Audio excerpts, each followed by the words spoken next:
안녕하세요. 조일구 대표입니다. 요즘 멤버십 방송을 한다고 지난주부터 시작했는데 너무 정신이 없어서요. 그래서 어 일반 채널 방송을 좀 오랜만에 올리는 것 같습니다. 예.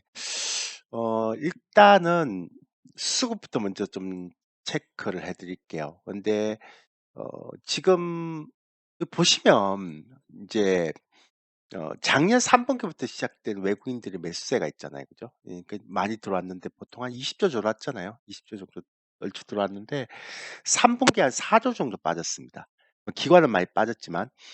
그런데 그리고 이번에 한 1조, 그러니까 총 합해 갖고 한 5조, 6조 정도 빠졌는데 들어간 게 20조거든요. 그러니까 아직도 한 14조 정도 남아 있는 거죠. 어. 그렇지 않습니까? 그러니까 아직도 한 14조가 남아 있기 때문에 현물, 특히 방향성에 그 영향을 미치는 현물 같은 경우는 그렇게 크게 매도를 하고 있고 빠져나가지는 않고 있다라고 보시면 되고요. 코스닥도 마찬가지죠. 그죠? 예, 원래부터 코스닥은 이제 크게 많이 안 샀기 때문에 이렇게 시장이 안 좋아지면 수급의 심리가 좀 약해지는 건 사실이긴 한데, 그래도 그렇게 에, 많이 이렇게 막 매도하고 그런 형태의 모습은 아니잖아요. 그럼 뭐가 문제냐? 예, 선물 누적입니다. 그러니까 아까 말씀드렸지만 제가 지난번 영상 올릴 때 선물 매도는 좀 쉽게는 안 없어질 것 같다. 그래서 한 10월 말 정도나 11월 초 정도 돼야지만 없어질 것 같다라고 얘기했는데요.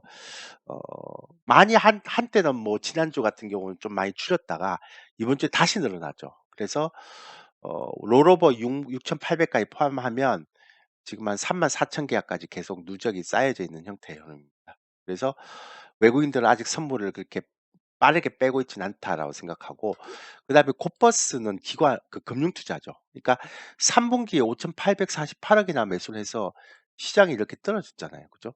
9월 달, 10월 달에. 그러면 충분히 이익 실현해도 될 수 있는 상황인데도 불구하고 4 분기 들어와서 이익 실현 안 하고 오히려 더 사고 있다는 거예요. 그러니까 즉 무슨 얘기인가 하면 현물 베이스는 뭐 약간 줄었죠.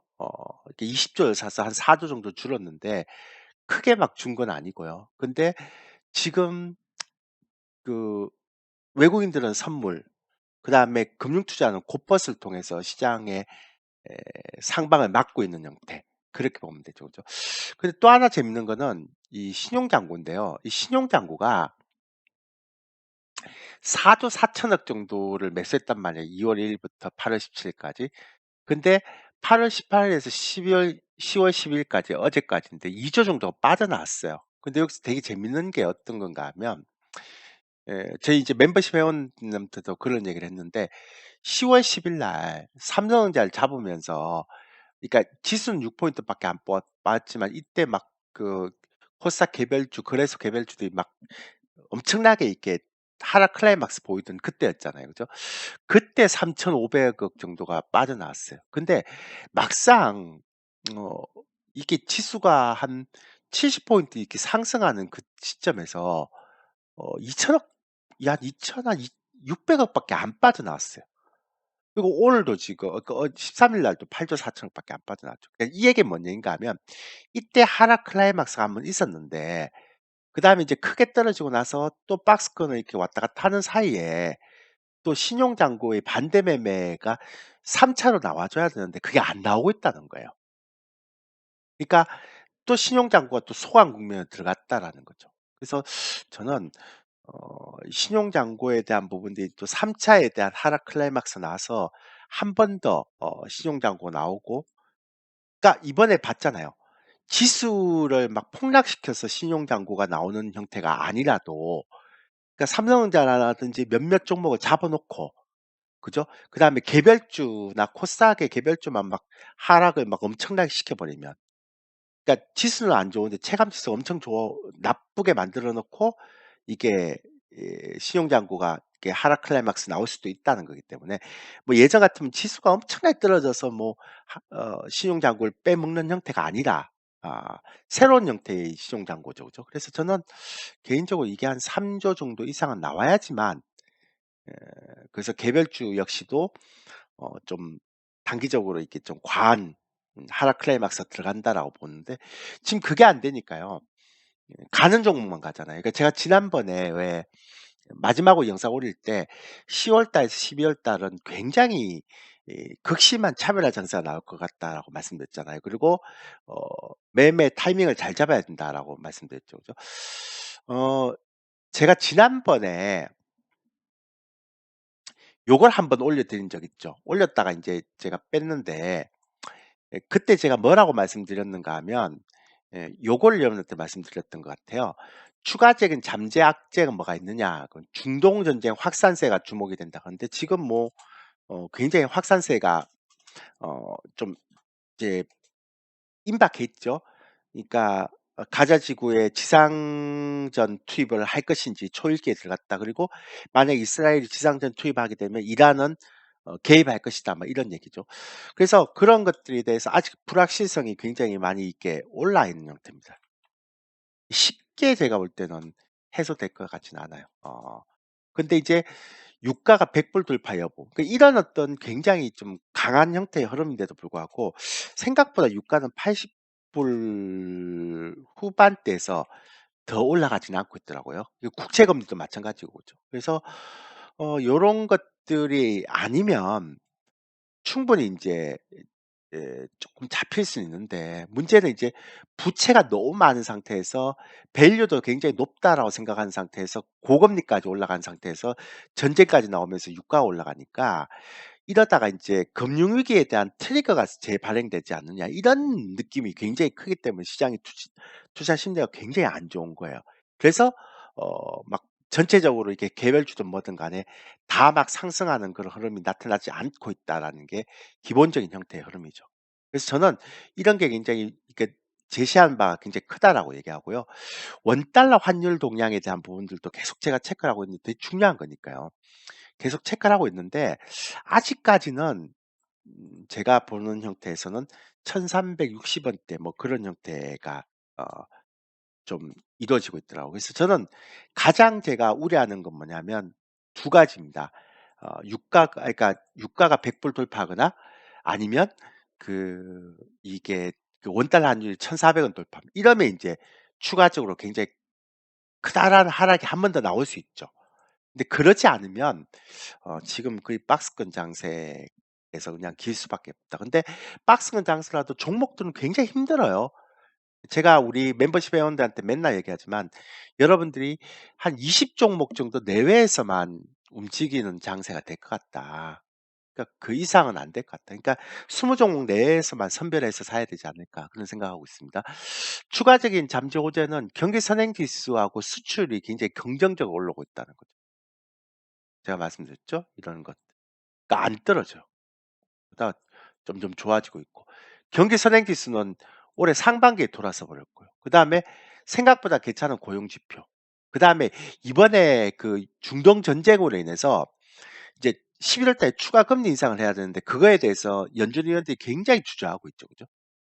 그다음에 방향성 요소인 외국인들 현물에 대한 수급이 그렇게 크게 변하지 않습니다. 그리고 한국 정치가 상대적인 저평가 영역이 있다. 이게 이제 잠재적인 그런 요소다라고 볼 수 있겠죠. 자, 여기서 제가 보너스를 하나만 더 말씀드리면 근데 이렇게 이제 투자 심리도 안 좋고 고금리에 막 이러다 보니까 시장의 전반적인 이 거래량이 많이 줄어 있습니다. 그러니까 거래량이 많이 준다는 건 유동성이 준다는 거죠. 그죠? 그러면 이럴 때는 모든 종목을 다 땡기지 않아요. 이게 이 돈이라는 게 한계가 있기 때문에. 그래서 시장의 메이저 세력들도 어 딱 타겟으로 섹터를 정하고 일등주 그룹을 찾아야 된단 말이에요. 근데 지금 시장에서 딱 5가지 섹터를 눈여겨보고 있어요. 그러니까 예전처럼 2차 전지가 또 이렇게 주도주로 막 올라가는 케이스가 있어요. 지금 바닥을 잡는 과정에 있으니까요. 근데 그러기에는 10배 이상 상승한 종목들이 그 섹터 내에서 있어요. 그래 갖고 그러면 올해 연말에 분명히 양도세 이슈가 있는데 이게 그게 자유로울 수 있을까에 대한 그 그래서 2차 전지를 또 막 전고점 돌파하고 올해 올라간다. 이게 이거라고 좀 얘기하기는 좀 현실적으로 힘들잖아요. 그죠? 근데 이제 반도체 섹터는 10 배까지 올라간 게 없어요. 근데 한미 반도체나 HPSP, 주성 엔지니어 이게 지금 올해 상반기를 주도했던 다른 건 아무것도 없고요. 그러니까 올해 상반기를 주도한 그런 3 인방인데요, 반도체. 잘 견디고 있죠, 지금. 그런데 얘들도 역시 양도세 이슈에 걸려버린단 말이에요. 그죠? 그러니까 결과적으로 보면 2 차전지나 반도체가 양도세 이슈에 걸려버리니까 새로운 섹터의 주도주가 나와야 되는데, 그러려면 이게 주봉상으로 또 거래량이 막 폭발적으로 증가해야 되거든요. 증가하면서 막 이게 새로운 주도주로 부각이 돼야 되거든요. 근데 지금 보면 그런 섹터들이 아직 없어요. 그 얘기는 아직까지 주도 섹터가 나올 수 있는 영역은 존존 가능성이 있는데, 그런 게 아직 폭발적으로 증가되는 종목들이 잘 안 보인단 말이에요. 근데 이제 왜 그런가 보니까 중동 관 전쟁 관련주가 지금 흥구석유 아시죠? 얘가 인제 주봉상 막 거래량이 폭발적으로 증가되면서 안 꺾여요, 지금. 제가 지난주에도 우리 멤버십 회원들한테 항상 얘기했던 게, 이게 꺾이기 전까지는 중동발 이슈에 대한 리스크 계속 남아 있기 때문에 굉장히 조심해야 된다라는 얘기를 했는데, 지난주 이번 주 굉장히 예 잘 가고 있잖아요. 그래서 이런 섹터들이 꺾여야지만 1 번이 다시 가든 2 번이 다시 3 번이 다시 가든 나올 텐데, 지금 이게 지금 시장에서 가장 부각되고 있고 나머지는 다 죽어 있어요. 뭐 기타 종목도 다 비빌거리는 수준이니까.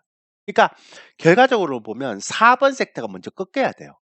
얘가 꺾여야지만 그다음에 1 번이 새로 뭐 바닥 찍고 가든지 2 번이 가든지 아니면 3 번이 또 새로운 섹터가 오든지 해야 되는데, 이 4 번이 안 꺾이고 이쪽 섹터가 계속 때려 버리니까 1 번, 2 번, 3 번이 다 정체에 들어선단 말이죠. 그래서 이런 형태의 모습들이 굉장히 좀 한동안은 좀 지속되지 않을까. 근데 이제 제가 우리 이 멤버십 회원들한테 맨날 얘기하는 게, 그렇다 하더라도 저는 11월 달, 12월 달은 좋은 주식을 매집할 합니다라고 얘기를 했거든요. 그러니까 한 7 종목 정도. 근데 어쨌든 이런 안 좋은 시점을 이용해서 계속 매집을 해야 돼요. 예. 저희도 그렇게 하고 있고요. 근데 종목이 많이 없어요. 그러니까 최근 시장은 좀 단순하게 생각하면 되게 쉬운 시장이고요. 그러니까 겉으로 보기엔 되게 어려운데, 예 가는 종목이 별로 없으니까 '아 얘가 나중에 주도주 되겠구나.'라고 생각하는 종목들은 되게 많이 보여요.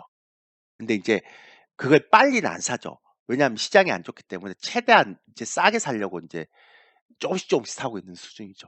그래서 좀 제가 볼 때는 좀 얕게 해야 된다, 지금은. 그리고 '너무 공격적으로 하면 안 되는 시장이다.'라는 게 제가 여러분한테 제시할 수 있는 형태입니다. 제가 멤버십을 하고 있어서 좀 자주자주 못 올려 드리는데, 좀 자주자주 한 5 일에 한 번씩, 1 주일에 한 번씩 올려 드려야 되는데, 그죠? 그렇게 할 수 있도록 노력을 해 보겠습니다. 그리고 멤버십에 관심 있는 분들은 멤버십 가입하시면 됩니다. 지금 굉장히 좋은 내용들 많이 하고 있으니까 관심 있으면 하시고요. 제가 말씀드렸죠. 단타하신 분들 이렇게 테마주, 세력주, 단타하신 분들 가입하지 말라 그랬습니다. 파생하신 분들은 뭐 저희 멤버십이 가장 좋죠, 지금. 예. 거의 파생은 디테일하게 밴드를 딱 잡아 주고 있고 그 밴드대로 계속 움직이고 있으니까. 지금 정확도 80% 이상입니다. 예. 못 믿겠으면 가입해서 보십시오. 예. 자, 이상입니다.